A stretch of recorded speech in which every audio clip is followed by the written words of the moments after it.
Do you ever find yourself asking, who asked? Well, I'm going to build a car so that I no longer have to ask that question. So here's the plan. When I ask a question, I want a 3D printed mini car to drive towards me.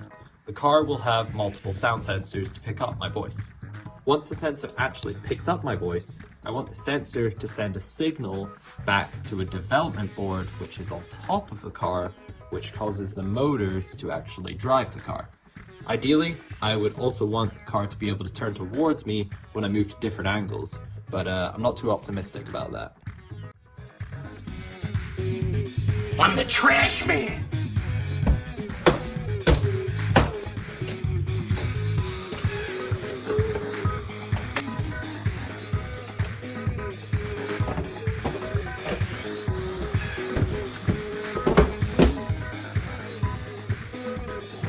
Absolutely useless.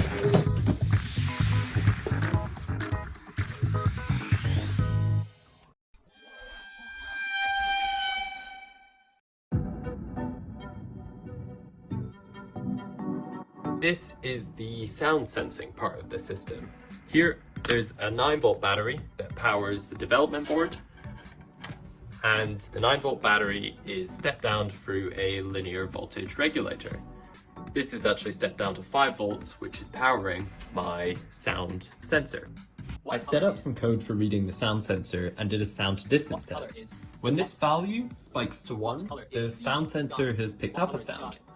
The sensor had okay functionality, it did pick up my voice, but the issue is this is not an analog input, it's a digital one. The sound sensor currently sends a signal that looks like this to my Arduino. It is either 0 volts or it is either 5 volts. That's okay, but it's not great, because the issue is that that has absolutely no ability to distinguish between a loud sound or a really quiet one. That's where an analog input would be really useful. Arduinos have this thing called an analog to digital converter. It essentially takes those physical, real-world things that are happening and puts it in a digital form that a microcontroller can understand.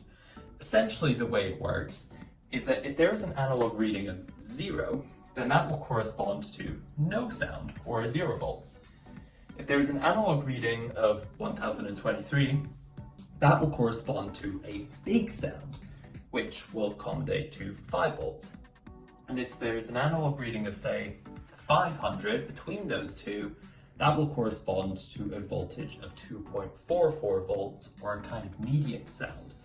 That's really useful because it would probably allow me to actually turn my car towards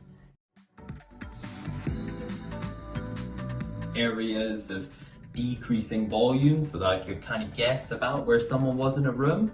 But for now, we're just going to stick with the digital signals, which means at the end of the day, my car is probably only going to be able to go straight. By creating a simple circuit, I can put a potential difference of 5 volts across the terminals of this motor.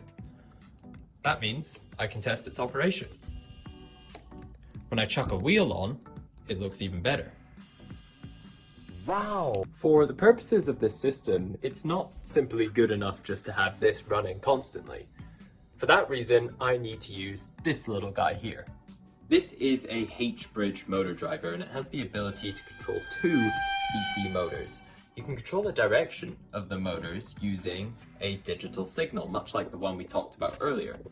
Most importantly, you can also control the speed of the motors using PWM signaling and altering something called a duty cycle. Since I knew all the components that would be needed for the Who Asked car, I began messing around with some designs. I wanted the design to be as small as possible to reduce the time of the print, but still allow for the circuitry and batteries to sit on top of it. That's why I measured everything. I decided to target a 3-wheel design, which I think should balance, and I really hope it does.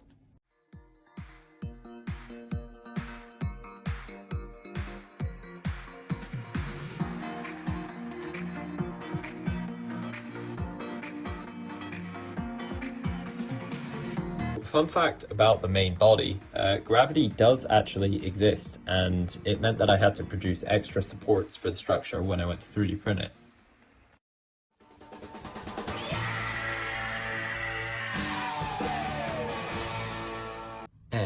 Boring, very boring.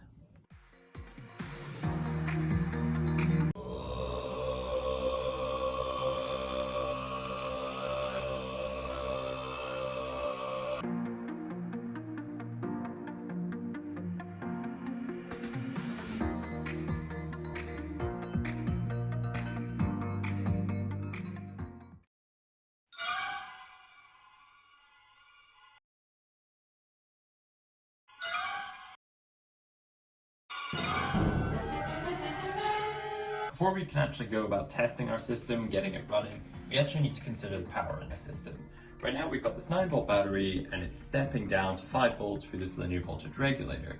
The way the linear voltage regulator does that is it follows this equation, P equals I squared R. P is heat. It's getting rid of that extra energy through heat. Now that's okay when I, the current, is really low. The issue is motors are not low current devices. They like to take a lot of current to operate. When those motors are going to start spinning, they're going to start driving really high current, which is going to mean that heat is going to increase. That is bad. Heat is not good. Heat leads to fires. Therefore, I've got a solution. My solution is just to take out that 9-volt battery and take out the LVR and get a smaller voltage battery, approximately 5 volts, and just plug it directly into the motors. This is an unregulated voltage source, but for the purposes of this system, it's okay. So I spent like 30 minutes assembling this thing, and I'm gonna be honest, it looks absolutely hideous. Good personality though, that's all that matters. Before I wrote all the code to actually get this working properly, I just made sure that the car actually moves when I turn it on. Let's go. Come here.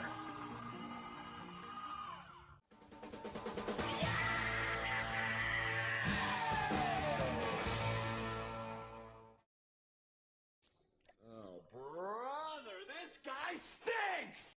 With that code I just wrote, when the sound sensor picks up a sound, it should turn both of the motors, and that drives the car towards me.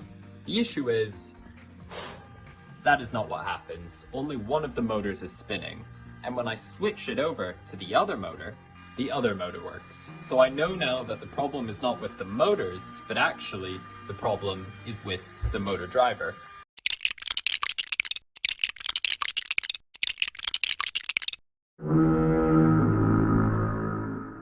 After fixing that terminal and rewiring the system, now it's time for the finale. Okay, here we go. Oh, here it comes!